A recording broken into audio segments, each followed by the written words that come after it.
Ya, Pak Zulkifli, jadi dengan impor beras 2 juta ton, kemudian ada tambahan ya 1 juta ton lagi dari yang sudah diteken oleh Kementerian Perdagangan. Apakah ini memang akan bisa membuat harga turun? Karena faktanya masih naik juga, Pak. Boleh digunakan mikrofon ya, Pak? Ya, silakan. Sebenarnya begini, Mbak, gunjang ganjing yang terjadi di luar sekarang nih, kalau saya sebagai pelaku pasar, saya nggak terlalu berpikir ke situ, nggak berpikir arah situ. Yang penting kami sebagai pelaku pasar, barang ada nggak, stok ada nggak yang akan kami jual.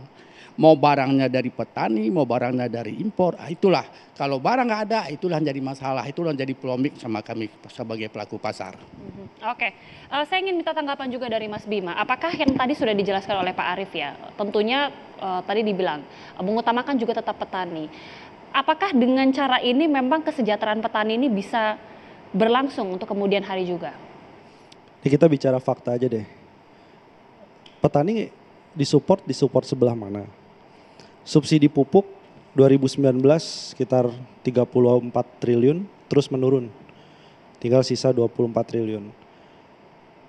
Petani 2022 akhir, September itu ada kenaikan harga BBM subsidi.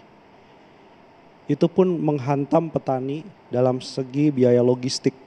Mulai dia dari ngambil pupuknya sampai nanti menjual harga gabahnya, itu semua rusak karena ada biaya produksi yang meningkat tajam.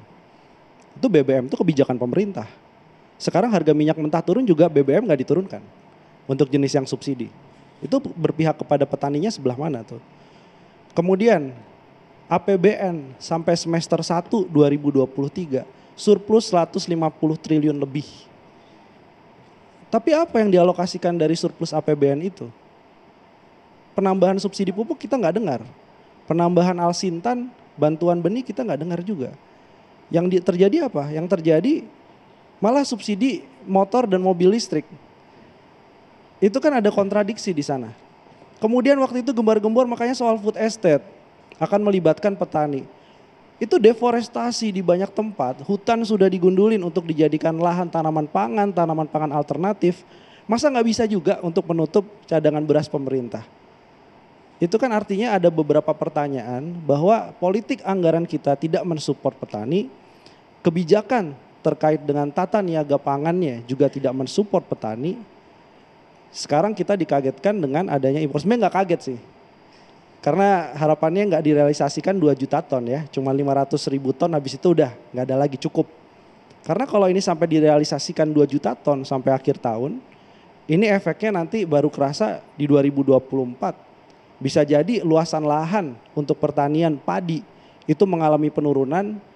Kalau itu dibilang diganti ke tanaman lain, ya kan beda antara tanaman padi dengan kemudian kita bilang cabai lebih menguntungkan. Kan nggak bisa, ini bukan substitusinya ke sana. Kalau petani melihat bahwa cabai lebih menguntungkan, siapa yang akan menggarap tanaman pangan? Jadi saya pikir dievaluasi lagi lah. Jangan sampai kemudian kebijakan-kebijakan terkait dengan impor ini merugikan, seolah jadi obat. Ini kita sebut sebagai solusi palsu. Obat jangka pendek, tapi sebenarnya dampak pada ketahanan pangan, dampak terhadap kesejahteraan keluarga petani, itu akan terlihat nanti itu mengalami beberapa indikator penurunan. Harapannya sih tidak. Tapi ini tolong kebijakan impor jangan main-main lah. Terlepas dari politik tidak politiknya kebijakan impor, tapi kita ingin agar yang mendapatkan keuntungan besar itu adalah para petani dan keluarganya, bukan kemudian rente impor. Rente impor ini bukan kemudian salah secara hukum enggak. Secara administratif boleh enggak orang mengimpor? Kalau administratifnya terpenuhi, iya. Tapi kan mereka mendapatkan margin tanpa capek-capek melakukan penanaman padi. Kemudian dapat selisih. Tinggal tanda tangan surat dan lain-lain barang sampai ke pelabuhan. Itu ada margin dinikmati. Apakah itu legal? Legal. Yang salah apanya? Yang salah adalah kebijakan yang melegalkan itu. Gitu. Jadi saya pikir bukan masalah ini langsung menjurus pada korupsi dan lain-lain gitu ya. Tidak.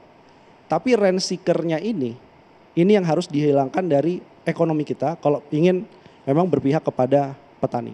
Oke, harus ada politik anggaran yang mensupport petani dan juga tadi seperti disebutkan oleh Pak Slamet harus ada political willingness juga.